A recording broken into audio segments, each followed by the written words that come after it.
ruling party. All these factors, if we look at the past, would you say that there has been a clear demonstration of commitment and will to fight the insurgency in Nigeria? Will you say so? I will not say so.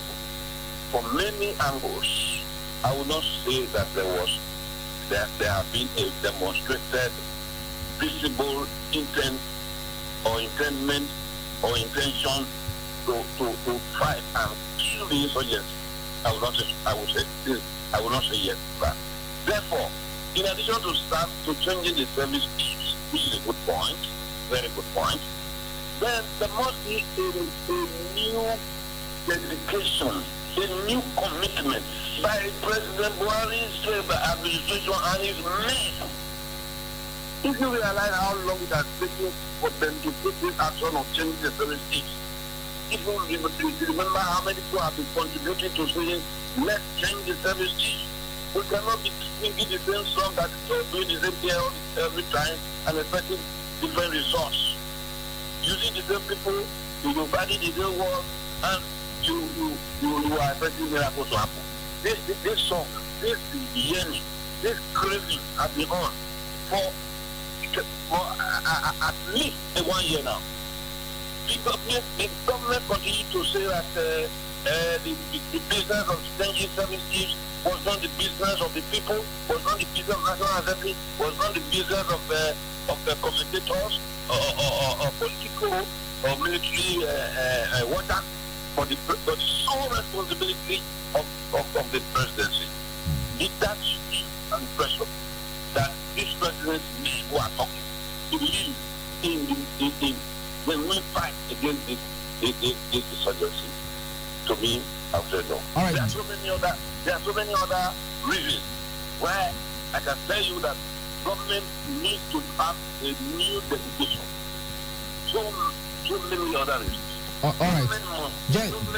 Beyond the military, government must ensure synergy. Even within the military now, they need to ensure a greater level of synergy. The chief of the staff has been appointed.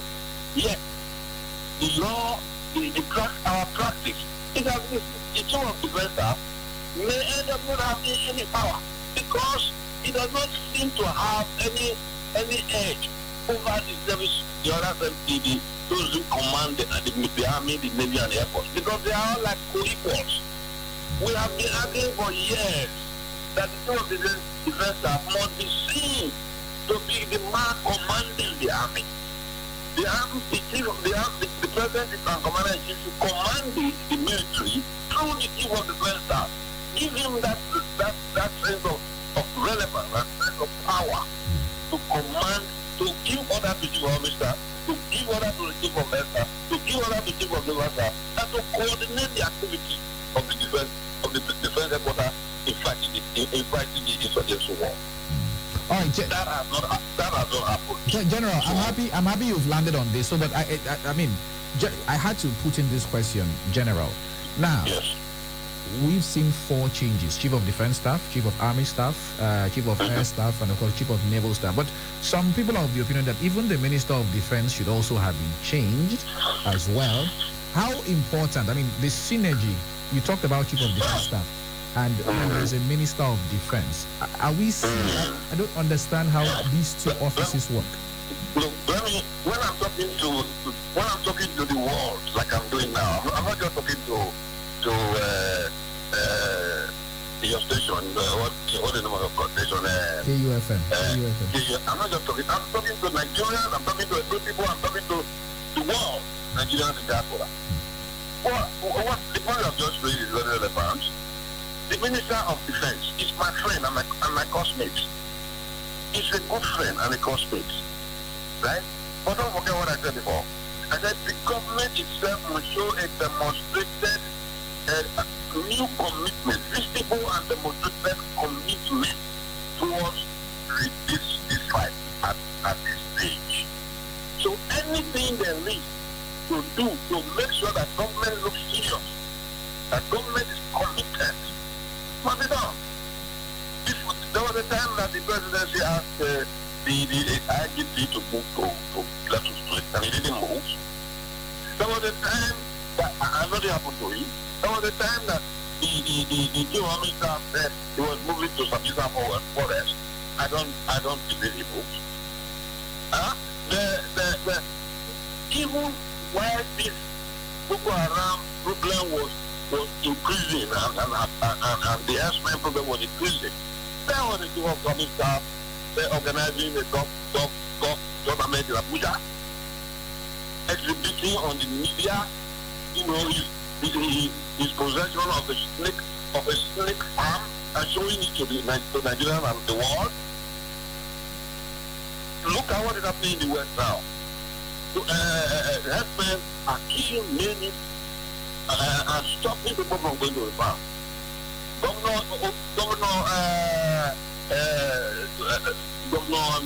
Akeredolu, he pressed the ban. That is supposed to back it. Just I think he gave an ultimatum. And yeah, what a good find. Voices from the presidency saying that freedom of movement in Nigeria enables anybody to stay, to live anywhere and settle anywhere. Are we talking about living anywhere and settling anywhere? Do you live in a place by forcefully entering the place with the force of use of arms and killing people and stopping them from their routine? And the Southerners in the north occupying the north by force of arms. So the government, this same government, were opposing Akeredolu for the move he has made. Now the governors of the West have bought the idea which they should do. And we are telling other governors to buy into the idea. There should be no open grazing in Nigeria. So the time for open grazing has passed. Okay, hold on. Everybody Hold on, General. Hold on, General. Listen, please. Government must solve the problem of the herders and the farmers by coming out with a clear policy. I have to put in this question, General, as quickly as possible. You said the Chief of Defense Staff is more or less a co-equal to the other service. By virtue of the provisions of the Constitution. We understand that the Chief of Defense Staff does not have, men he commands generally. And all that. That is true. If that is the case, that means more or less the Chief of Defense Staff is a figurehead there. Would you say? I said that is true. And we have been complaining about it. We complained about it in Vision 2020, I remember. We complained about it in the 2014, where I was a member of the security team. That is a weakness in our system. The Chief of Defense Staff must have the right, must have power. In the command of the armed forces, must be effective. We don't have armed forces where the army is acting in isolation, the navy is acting in isolation, the air force is acting in isolation. There must be coordination. And somebody to coordinate it. He is supposed to be the Chief of Defense Staff. If he is not constitutionally and legally empowered to have superiority and command over these other people, then we have even in spite of all the changes, it will be motion without movement. All right. Or movement without movement. In your closing remarks, General, yes. What should Nigerians expect from the new set of service chiefs right now? Nigerians should. It's one thing to expect, it's another thing to get. Okay, what it's do one you thing expect? for the service chiefs to even be determined to do their best. But in the environment suitable, the whole business of fighting insecurity and improving Nigeria's everything, including security, is not just a matter for one segment. It must be led by the president and his presidency, his government, and it must be seen that the government is well intended. Right? What should Nigeria expect? Nigeria expect the best. But the best from the army may not be the best in this circumstance. May not be the best from the army, Navy and Air Force, even if they are all doing very well, may not be the best results. So, I have said before, what has happened is a move in the right direction, but it's not all. There are so many other dimensions to this issue. of security and efficacy of government in Nigeria. All right, we must sincerely thank you, General Idada Ikpowen. Thank you very much for sharing your thoughts with us this morning. Thank you. All right. Okay, that's retired Major General Idada Ikpowen, and he is a former Provost Marshal of the Nigerian Army Corps, the military police in Lagos. He's also is a practicing lawyer and the former Deputy Commandant of the Infantry Center and School, Jaji, in Kaduna State. It's from Orion here in Edo State. Did you hear what he said? I don't really know those other ones. They were my junior. Yeah, I was like to tell you way back when he actually, got into the army. Yes.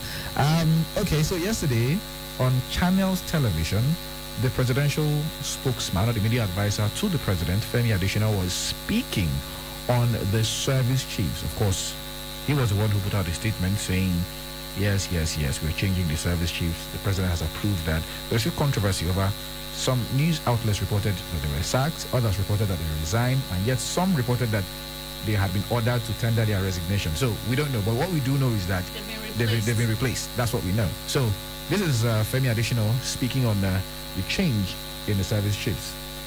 There is something called fullness of time in whatever endeavor we are involved in.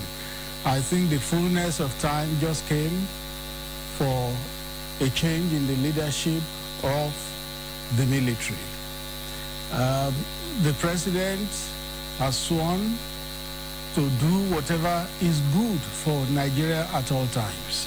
He's the commander-in-chief of the armed forces. He's the one who can assess the service chiefs with parameters that you and I may not know, may not have access to. And I believe that he just felt that this was the proper time to do it. Yes, Nigerians have clamored for this to happen long ago, but the president knew the time to do it, and I believe that the time has come, and that is why it has been done. It's just a matter of doing what is best for the country at the best time. It will not be right to begin to say one side was right, one side was wrong, because the president in the statement we issued also commended the outgoing service chiefs for their contribution to engendering a safer country. That shows that by and large, he was satisfied with their performances, and he just felt it was time to rejig the system. Have fresh energy, have fresh blood, have fresh ideas. But okay, that was Femi Adesina speaking there, and we're not done with him yet. The question was posed to him: how were these people chosen? I mean, what were the criteria, by which they were chosen? And this was what he had to say. Well, the president has spoken before on how he chooses people, particularly the last service chiefs. He said he did not know any one of them, that it was only the then Major General Buratai he met when he visited Chad, where he was commanding the multinational joint task force. What he did was he called for their service files, and he went through it, and he picked those he felt were best. That was what he told the country in 2015. And I believe that in arriving at these new service chiefs, he must have followed the same procedure, and he must have listened to ideas and recommendations from those who know. Well, and then the question of federal character came into play. Like, okay, did you carry along everybody and all that? And they said, look, there are appointments that require federal character. This is not one of them. There are certain appointments that are subject to federal character. For instance, the Constitution says that there must be a minister from each state of the country. But there are certain appointments that are also not subject to federal character. And one is in the security. In the security, they are not subject to federal character. It's about competence. It's about ability to deliver. So the president will appoint whoever he thinks is fit and proper and will deliver to the best level for the country and for Nigerians.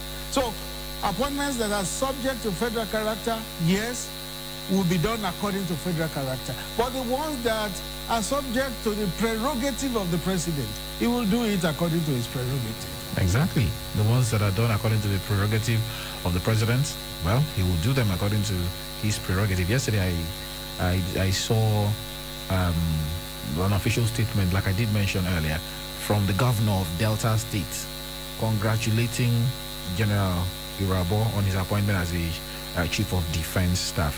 Apparently, he comes from Delta South. Yeah, he's from Ika South in Delta State. So his people are celebrating, okay, our person is now the Chief of Defense Staff. But I think that's where it ends. You have to roll up your sleeves and get down to work. But still on the conversation yesterday, Major General Obi, when we asked General Idada Ikponwe here this morning, what do you think? I mean, he said yes, changing them, thank God, it's good, it's okay, it's the right time, it's and all that.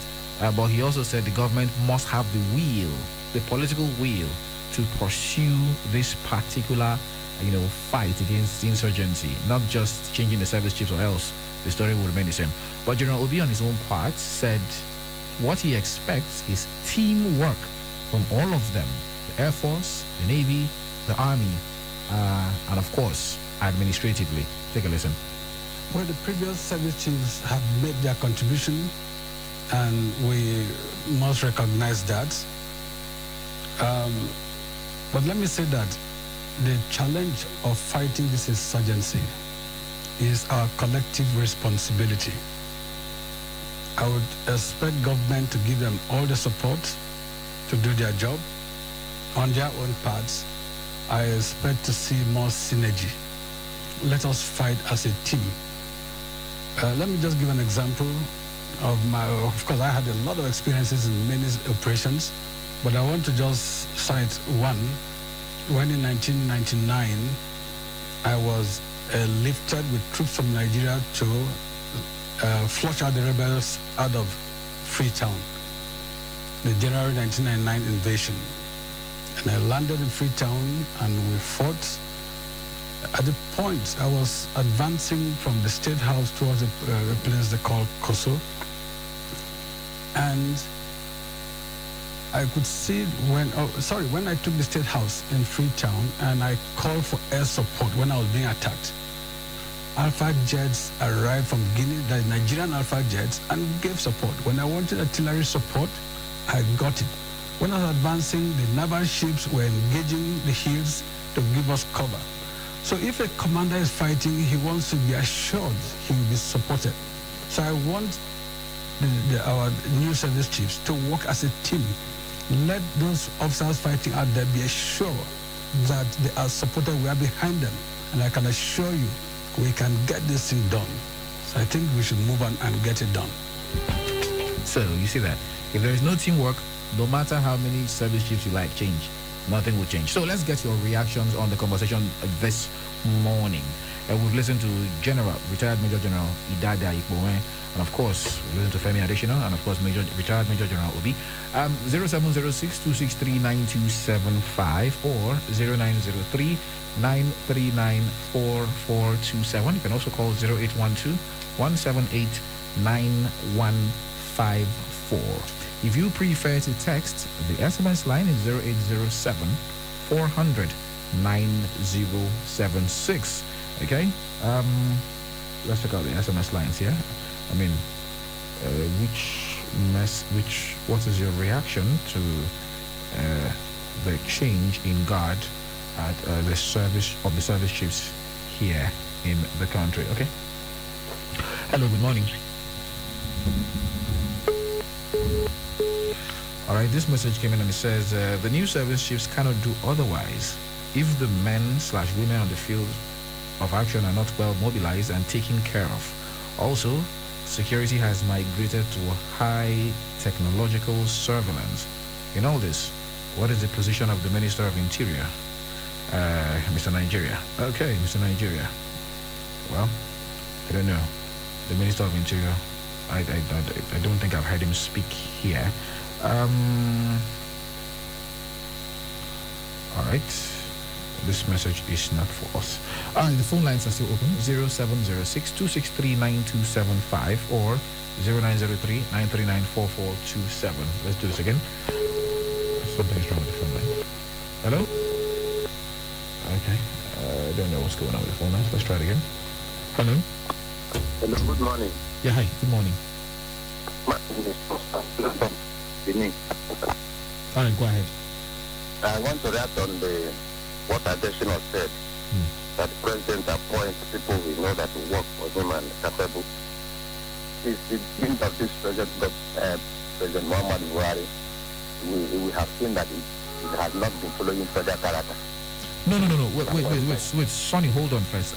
Before you go on, I must clarify something. Okay. Federal character applies mostly to civilian appointments.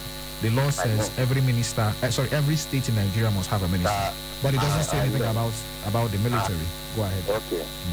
In the issue of military, even these last ones that resign now, or maybe they are sacked, if they perform well, when he appoints the Nigerians cry. We always hear people spoke for president. They must come up with defense to defend what president, even when at the end of the day will not need any result. What I'm trying to say now, or my advice to them, you see these past service chiefs, they should investigate them proper so that these current ones will work well. Because we have seen in military, some of them will die at the war front. At the end of the day, they will not get their benefit. Some, we even saw some videos during the time of the army. Some of them will come up to say so many things. At the end of the day, military will prosecute them. For them to work well and for us to have confidence in military, government must investigate them, because a lot of money has been invested in this security issue. At the end of the day, we will not get a positive result. Secondly, any terrorist being caught should not be granted pardon. This is one of the things that makes them not to work well. We will see armies being slaughtered at the war front. When they capture terrorists, our government will come out with big news that represents Boko Haram. It will not go anywhere. It will not help us in fighting this terrorism. That's my own contribution. Thank you. All right, have a wonderful day ahead. And of course, almost out of time. This message says, "Good morning, Charles. The removal of service chiefs is a right step in the right direction. But the IGP of police should have also been removed as well." Peter from Mugbawo. Peter, okay. His tenure has not elapsed yet. I mean, remember, when you're in public service, I think that's 35 years of service or 60 years of age, whichever one comes first. So I don't think he has gotten, any of those just yet. So we have to hold on and wait. Yeah, that's about the size of our package this morning. All right. This is where we end it. Coming up next is the United Nations High Commissioner for Refugees, Student Debate and Town Hall Talk. My name is Charles Oporin. I am God's Love Orlando. Good morning.